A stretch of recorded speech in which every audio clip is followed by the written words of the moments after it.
కోళ్ల పెంపకం అనగానే చాలా మంది సాధారణంగా చూస్తారు.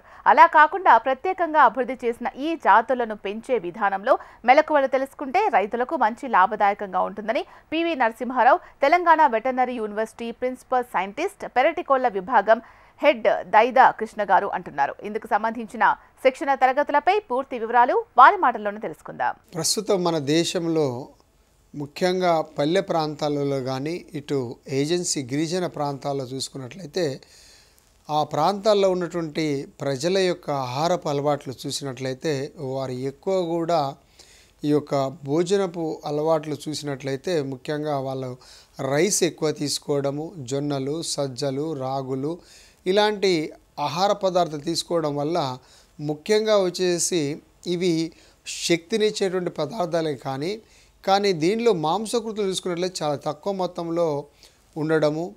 ఈ మాంసకృతులు అనేవి దేనిలో ఉన్నాయంటే ముఖ్యంగా చూసుకున్నట్లయితే ఎలాంటి కల్తీ చేయకుండా శ్రేష్టమైనటువంటి తల్లి పాల తర్వాత అతి శ్రేష్టమైనటువంటి ఆహారం చూసుకున్నట్లయితే ఈరోజు కోడిగుడ్డు. ఈ కోడిగుడ్డులో వచ్చేసి దాదాపు ఇటు మాంసకృతులే కానీ ఖనిజ లవణాలే కానీ ఈ యొక్క వైటమిన్సే కానీ అధిక మొత్తంలో ఉండి ముఖ్యంగా పౌష్టిక ఆహారాన్ని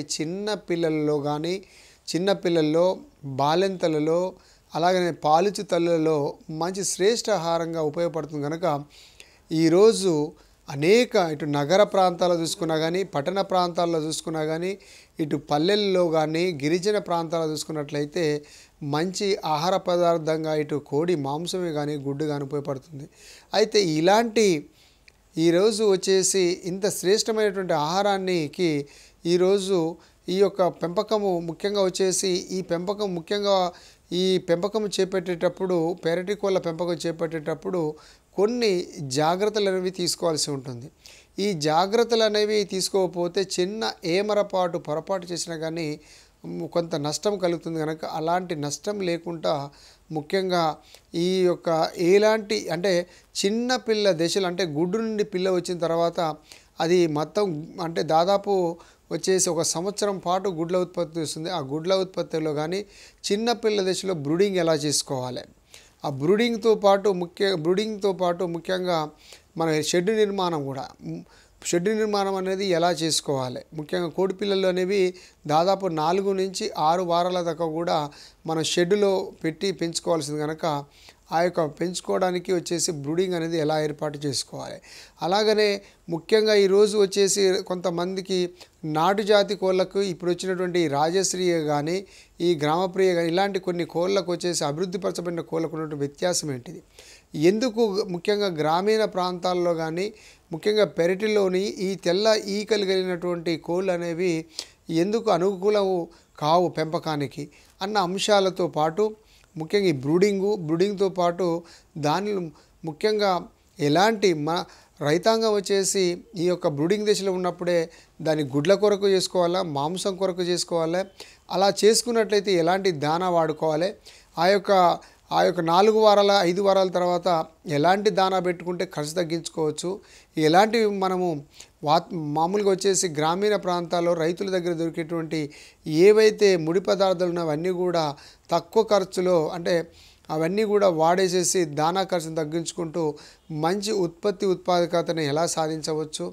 దానితో పాటు ఈరోజు గుడ్డు సైజు మామూలుగా చూసుకున్నట్లయితే ఈ యొక్క రాయశ్రీ లాంటి రకానికి సంబంధించినటువంటి పెరటి కోడి వచ్చేసి తెల్ల కోడి గుడ్డు సైజు ఉండడంతో మార్కెట్లో కూడా ఈరోజు బాగా డిమాండ్ ఉండడము, వీటికి ఈరోజు ఈ ముఖ్యంగా నగర ప్రాంతాలు చూసుకున్నట్లయితే రిటైల్ అవుట్లెట్లో వచ్చేసి వీటిని ప్యాక్ చేసేసి ఆర్గానిక్ ఎగ్ కింద కూడా అమ్మడం అనేది జరుగుతూ ఉంటుంది.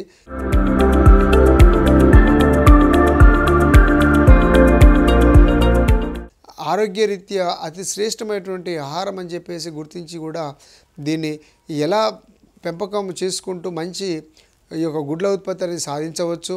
ఆ తర్వాత ఒకవేళ మాంస కొరకు పెంచుకున్నట్లయితే ఏ టైంలో మనము మార్కెటింగ్ అనేది చేసుకోవాలి అన్న అంశం గురించి కానీ, అలాగనే ఈ కోళ్ళ పెంపకం చేపట్టేటప్పుడు వాటికి కావాల్సినటువంటి ఆరోగ్య పరిరక్షణే కానీ, అలాగనే ముఖ్యంగా వచ్చేసి ఇవి గుడ్లు వచ్చేటప్పుడు ఒకవేళ పిల్లలు ఉత్పత్తి చేసుకోవాలంటే ఎలా పిల్లలు ఉత్పత్తి చేసుకోవాలి, ఎలా చేసుకుంటే మంచి లాభాలు అనేవి గడించవచ్చు అనే అంశాల గురించి కానీ, ఆ తర్వాత ఉన్నటువంటి ఈరోజు చాలామంది వచ్చేసి ఈ ముఖ్యంగా ఈ తోటలలో కూడా పెద్ద మొత్తంలో వచ్చేసి ఈ కోళ్ళ పెంపకం చేపడుతున్నారు.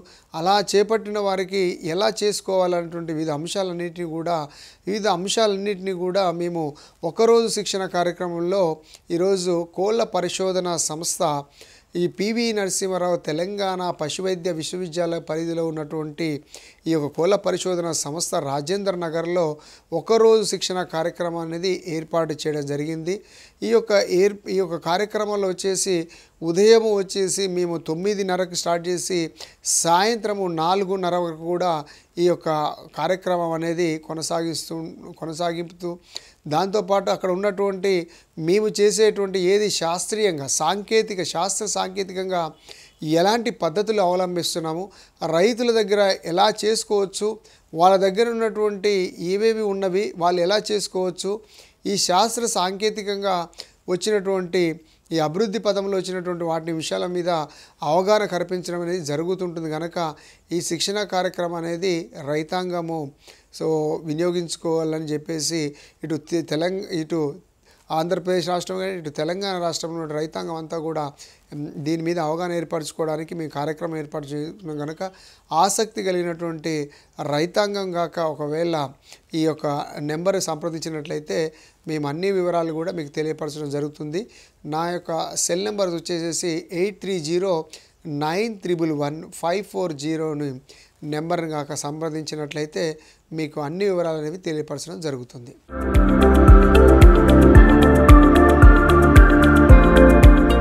ఇది ముఖ్యంగా వచ్చేసి రైతులకే కాదు, ఆసక్తి కలిగినటువంటి ఎంటర్‌ప్రెన్యూర్స్ అంటే నిజంగా కూడా ఈ రంగంలోకి రావాలన్నటువంటి ఎందుకనంటే ఈరోజు చూసుకున్నట్లయితే చాలామంది కూడా విద్యాధికులు కూడా వచ్చేసి దీని మీద ఎవరైతే ఆసక్తి ఉన్నారో వాళ్ళందరికీ రైతులతో పాటు విద్యాధికులు ఎవరైతే ఆసక్తి ఈ రంగం మీద మేము పెంపకము ఎలా చేపట్టాలనేటువంటి అంశాల మీద తెలుసుకోవాలనుకున్న వారు వచ్చిన అందరికీ కూడా ఈ శిక్షణ కార్యక్రమం అనేది ఏర్పాటు చేయడం జరుగుతుంది.